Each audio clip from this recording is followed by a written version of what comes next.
Assalamualaikum warahmatullahi wabarakatuh. Halo teman-teman semua.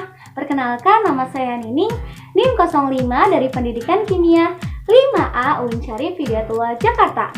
Video ini dibuat untuk memenuhi tugas mata kuliah Kimia Industri dengan dosen pengampu Ibu Haja Dr. Siti Suryaningsih, MSI. Hari ini kita akan kunjungan industri virtual teman-teman ke PT Tirta Investama yang ada di Cianjur. Tebak itu industri apa? Yaps, benar, industri aqua. Kalian pasti udah gak asing lagi kan sama aqua, air mineral yang dari dulu udah dipercaya kualitasnya sama masyarakat. Karena apapun mereknya pasti yang disebut aqua, bener kan? Nah, kalian penasaran gak sih gimana cara pembuatannya sampai bisa ke tangan kita? Yuk disimak videonya. Air yang digunakan untuk dijadikan bahan baku pada industri ini bukan air biasa loh teman-teman.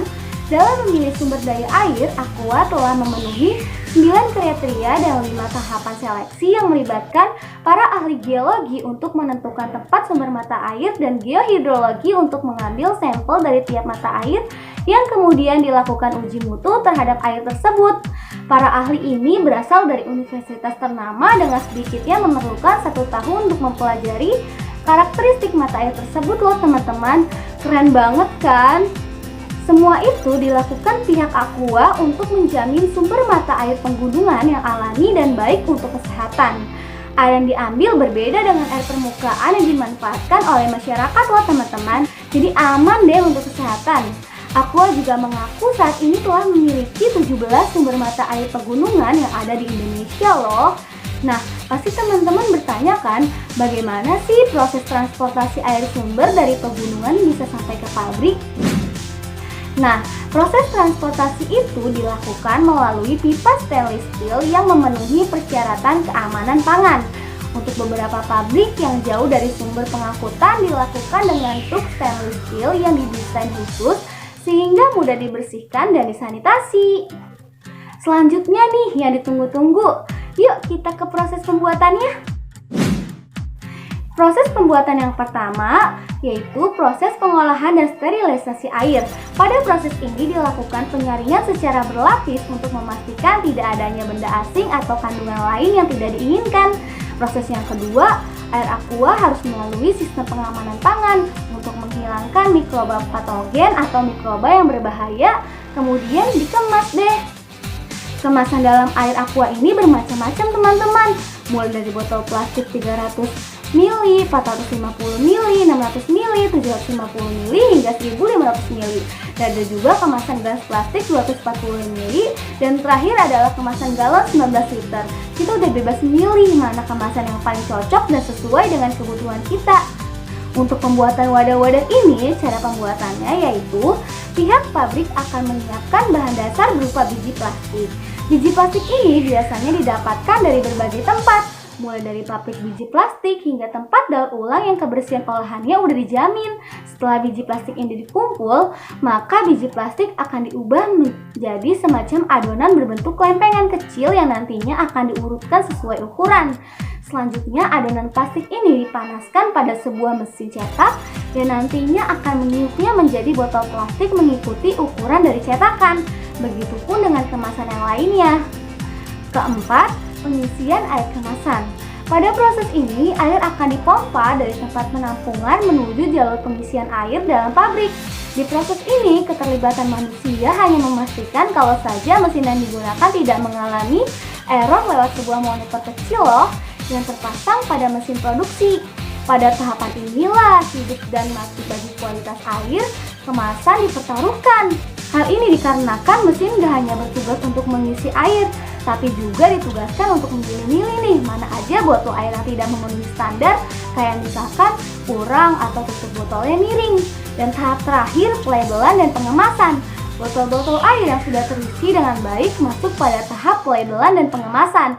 Setelah diberikan label, botol-botol tersebut akan mengantri untuk masuk dalam tahap terakhir, yaitu pengemasan. Dalam tahap inilah botol-botol air tadi udah dianggap lulus dari sebuah proses dan udah siap deh keliling dunia menemui kalian. Sebentar teman-teman, sebelum menemui kalian, Aqua akan melalui proses penyimpanan di gudang selama beberapa hari loh. Prosesnya dilakukan dengan cara pertama, truk dari pabrik Aqua akan mengantar Aqua ke dalam gudang untuk disimpan. Nah, kira-kira beginilah proses pemindahan barang dari truk ke gudang. Kedua, sebelum dimasukkan ke gudang, Aqua akan dibuat menumpuk untuk mempermudah pemindahan ke dalam gudang. Setelah kapasitasnya sudah terpenuhi, maka tiap kardus Aqua akan diikat agar tidak jatuh.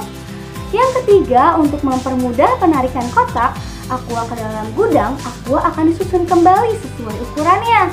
Dan yang keempat, jika ada kardus yang memiliki kerusakan kecil, maka akan segera diperbaiki. Nah, gimana? Seru kan?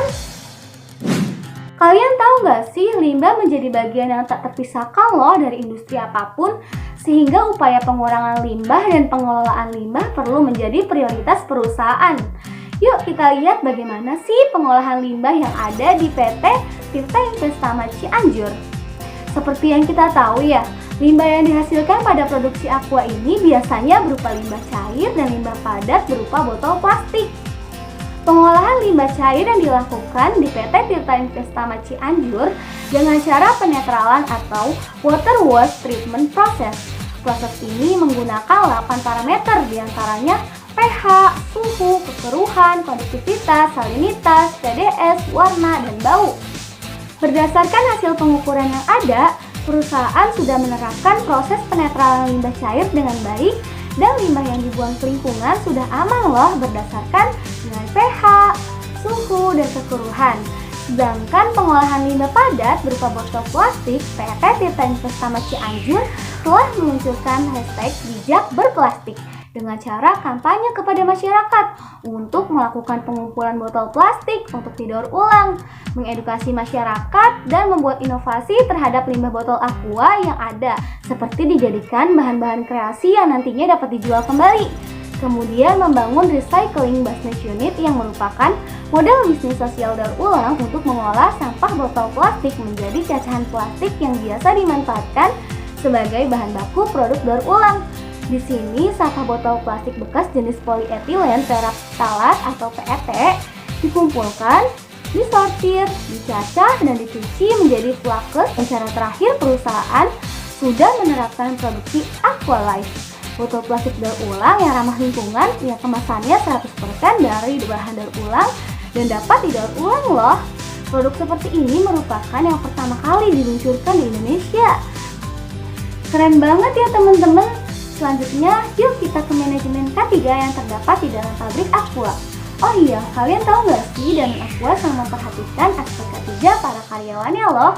Berbagai upaya telah dilakukan untuk menjaga kesehatan dan keselamatan kerja para karyawannya. Misalnya seperti yang pertama, adanya layanan kesehatan berupa poliklinik di setiap pabrik. Kedua, adanya pemeriksaan kesehatan rutin. Ketiga, menyertakan setiap karyawan dalam BPJS Ketenagakerjaan. Keempat, adanya pencegahan kecelakaan kerja melalui penetapan program WISE. Selain untuk para karyawannya, Aqua juga menetapkan manajemen K3 untuk teman-teman yang mungkin ingin datang ke sana secara langsung loh. Misalnya seperti, pertama, jika kalian berjalan mengelilingi area pabrik, kalian harus gunain jalur pejalan kaki ya. Kedua, kalian wajib mematuhi rambu-rambu keselamatan yang ada. Ketiga, kalian dilarang berada di daerah bongkar muat selain petugas depo.